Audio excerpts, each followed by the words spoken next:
Bonjour chers lecteurs, je vous retrouve aujourd'hui dans cette nouvelle vidéo et aujourd'hui on se retrouve pour la vidéo traditionnelle de la palle du week-end à 1000. Aujourd'hui pas week-end à 1000 mais plutôt semaine à lire puisque nous sommes le 21 décembre. Il est à peu près 22 h au moment où je tourne cette vidéo-ci et je peux la tourner seulement grâce à mes petites guirlandes de Noël qui font un petit peu de lumière, même si la luminosité n'est pas top mais vous en avez l'habitude parce que c'est toujours la même chose dans ce genre de vidéo. La semaine à lire commence le 21, donc elle a déjà commencé puisqu'elle commençait à 19 h et elle se déroule jusqu'au 28 décembre, jusqu'à 19 h. Vous l'aurez compris, cette semaine à lire sera l'occasion pour moi de lire un maximum pour pouvoir réussir mon challenge Goodreads qui a je ne sais plus combien de livres, mais je sais que j'en suis très loin. Voilà, donc ça va être l'opportunité pour moi de lire un maximum pour essayer d'avoir lu au total de l'année un maximum de livres. Je me suis prévu une palle de 6 livres qui peut bien sûr totalement changer, c'est les livres que j'ai envie de lire pour l'instant, pour le moment, et peut-être que je lirai plus, peut-être que je lirai moins, de toute manière vous avez l'habitude. En général, moi quand je fais des pales, souvent je ne les respecte pas beaucoup. Je vais bien sûr vous parler de ma lecture en cours qui est Un garçon nommé Noël de Matt Haig, publié chez Helium. Cette série de livres de Noël, je l'ai découvert sur la chaîne de Piketty Bookin et depuis je me suis dit que je voulais absolument les lire à Noël. Du coup j'ai commencé ce bouquin-ci dès que j'ai eu fini mes examens. Je suis en cours de lecture, je suis à 82 pages, ça se lit extrêmement vite. Et pour l'instant, j'adore ma lecture. Toujours dans l'ambiance Noël, La véritable histoire du Père Noël de Marco Leino, publié chez Michel Lafon. J'espère le trouver depuis un moment en magasin, mais il est quasiment introuvable. Du coup, là aussi je l'ai pris à la bibliothèque et ben voilà, ça fait deux Noëls que j'ai envie de le lire, donc j'espère qu'il passera à ce Noël-ci. Un peu de manga parce que oui quand même, les pages des mangas sont quand même facilement gagnées, donc ça fait vite grimper le compteur et ça, on aime bien. Du coup, je sortirai le tome 2 de The Promised Neverland de Kayu Shirai et Pozuka Demitsu, publié chez Kazé. J'avais adoré le tome 1, je vous en ai pas encore parlé en vidéo mais ça arrive prochainement.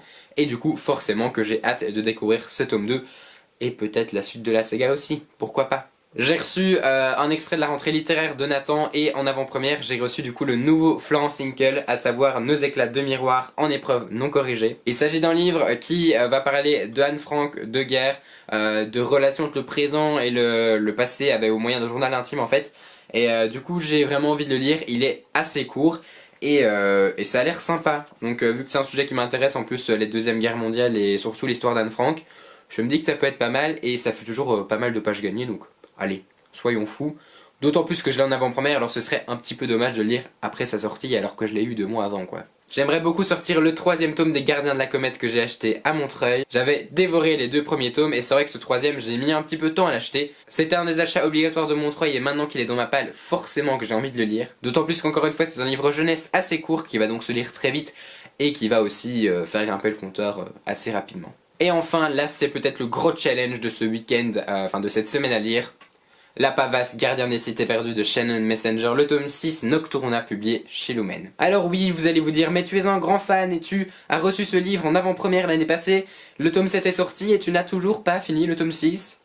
Oui, en fait j'ai commencé ce tome 6 l'année passée il y a 1 an, j'en avais lu 300 pages et je sais pas pourquoi j'avais pas continué, sauf que du coup les 300 pages je m'en souviens plus beaucoup donc j'ai pris la décision de le recommencer de zéro.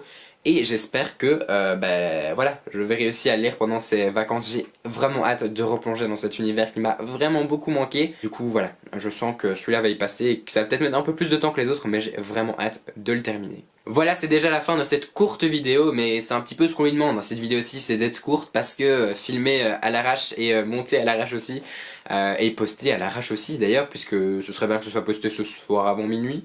Si j'y arrive, même si ça m'étonnerait, mais on sait jamais. N'hésitez pas à me dire dans les commentaires si vous aussi vous participez au challenge, si vous aussi vous avez fait une vidéo de présentation du challenge, ce que vous comptez lire et si vous aussi ça vous permettra peut-être de pouvoir terminer vos lectures de fin d'année avant de commencer la nouvelle année avec plein de nouvelles lectures. Si vous avez aimé cette vidéo, n'hésitez pas à mettre un petit pouce vers le haut et à vous abonner à la chaîne pour suivre toutes mes péripéties sur YouTube. Je vous souhaite d'excellentes lectures et je vous dis à très bientôt pour une prochaine vidéo sur ma chaîne.